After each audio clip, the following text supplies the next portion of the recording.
우리 가족들을 괴물로 표현해도 괜찮아 하면서 그림을 그려보게 했어요. 제가 그 책을 썼던 이유는 아이들 속에 거기 이제 계속 굉장히 건강하지 않은 그런 상태의 가족의 구성을 살고 있는 친구들이 많이 있었는데, 그 친구들이 이제 서로 자기의 이야기들을 나눌 수 있는 그런 분위기가 조성이 안 돼 있고, 그래서 그날은 괴물들이 사는 나라를 읽어주면서 마음대로 그냥 가족을 괴물로 표현해도 괜찮아 그랬더니 이제 괴물로 표현을 했는데, 똑같은 괴물책을 읽었다고 해서 모든 아이들이 이렇게 괴물로 표현하지는 않아요. 어떤 친구는 너무 귀여운 그런 괴물들이 가족으로 등장하고요. 또 어떤 친구는 아예 안 그리는 친구들도 있어요. 그 표현할 수조차 없는 친구도 있는데, 이 친구는 이제 이렇게 그렸어요. 이 엄마 진짜 무시무시하죠.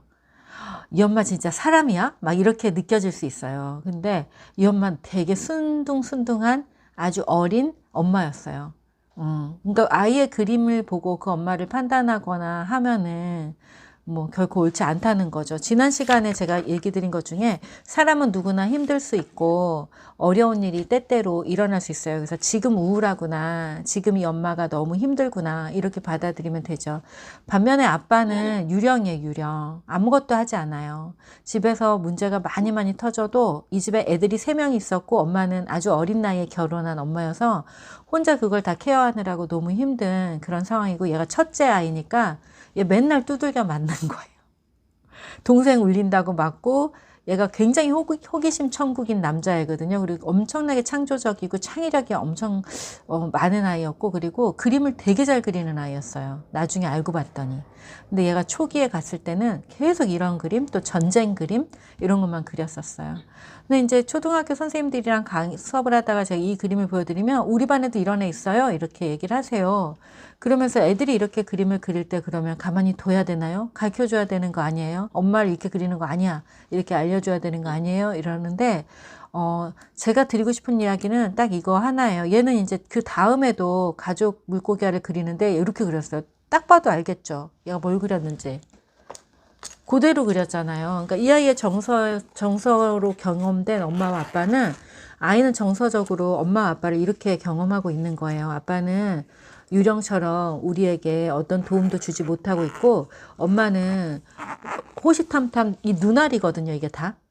눈알이 100개, 1000개 있는 거예요. 자기를 감시하고 언제든지 와서 패고, 그 창이 막 있는 게 막 대포가 막 어디서든지 나간대요. 그러니까 엄마는 언제 공격해 들어올지 모르고 눈알이 막 100개 있고, 아빠는 무관심. 이게 이제 이 아이가 정서적으로 경험하는 엄마와 아빠였던 거죠.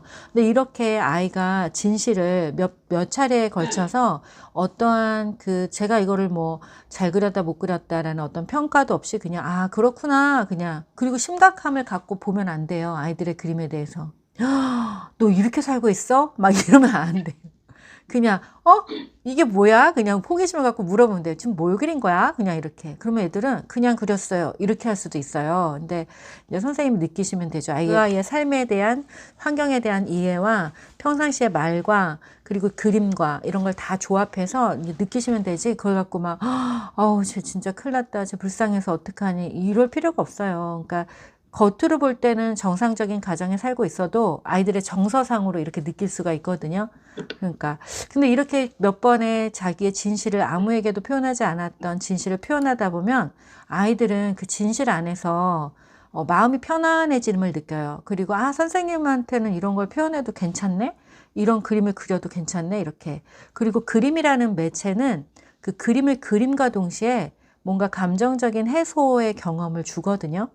그래서 거기에 대해서 뭐 잘 그렸다 못 그렸다, 이것은 심리적으로 어떤 증상이다라는 것들을 판단하지 않아도 그림을 그리는 그 주체 자체는, 그분이 뭐 성인이든 아이든 누구든 상관없이 그림을 그리면서 그게 해소가 돼요. 그래서 우리가 전문가가 아닌 입장에서 그림에 대해서 어떤 판단을 할 수 있어야 되는 거 아닌가, 어떤 상징을 해석할 수 있어야 되는 거 아닌가 라고 할 수 있는데, 그렇지 않아도 괜찮다라는 거죠. 그냥 잘 느껴주고 있는 그대로 봐주기만 해도 아이들은 편안함을 느끼고, 이후에 어떻게 변화가 일어나냐면요, 그 내재되어 있는 공격성, 꾹 참고 있었던 것들이 이렇게 표출되기 시작하고, 그리고 그것이 아무렇지도 않게 받아들여질 때 아이들은 진짜 자신이 어떤 아이인지를 보여주기 시작해요. 그래서 제가 걔가 얼마나 그림을 잘 그리는지, 얼마나 창의적인지를 알게 된 거예요. 그 이후에. 처음에 갔을 때는 계속 싸우는 전쟁 그림만 그렸어요. 첫 시간부터. 여러분 지난 시간에 그린 그 명패 있잖아요. 삼각형으로 종이 접어서 아이들도 이제 거기다 내 별명을 한번 적어보자 했는데 거기다 1시간 내내 걔가 그린 게 전쟁 그림이었어요. 이쪽 산봉우리와 이쪽 산봉우리. 제가 간 첫날이었는데 아이는 1시간 내내 그걸 그리면서 저에게 SOS를 보내고 있었다고 저는 생각해요. 우리 집의 상황이 이래요. 저는 지금 이런 상황에서 살고 있어요를 1시간 동안 그린 거죠. 그걸 그리고 있을 때 아이들이 이제 계속 고자질을 했어요. 선생님, 얘 이거 그려요? 막 이렇게. 선생님도 다 보여. 그거 그리고 싶은 이유가 있나 보지 하면서 가서 물어봤어요. 지금 왜 이거 그리고 있어? 그랬더니 아무 말도 안 해요. 그래, 넌 오늘 이거 그리고 싶은 거야? 그럼 그려. 그냥 그리고 놔두고 이제 수업을 진행했었죠. 그렇게 변하면서 아이는 정말 멋진 자기 그림을 그릴 수 있는 그런 아이가 됐고, 엄마는 이제 따로 면담의 시간을 가졌어요. 어머니가 얼마나 힘든지 그냥 한번 물어봤죠. 얼마나 힘드세요? 근데 얼마나 힘든 상황에 있더라고요. 그래서 엄마가 우리 아이가 부모를 이런 정도로 생각하고 있는지 몰랐다. 그러면서 많이 우시고, 그리고 이제 아이는 집에서 무언가 필요한 돌봄을 받을 수 있는 그런 상황이 만들어졌어요. No more hope is left in me. I can see what comes my way, and I'm always lost.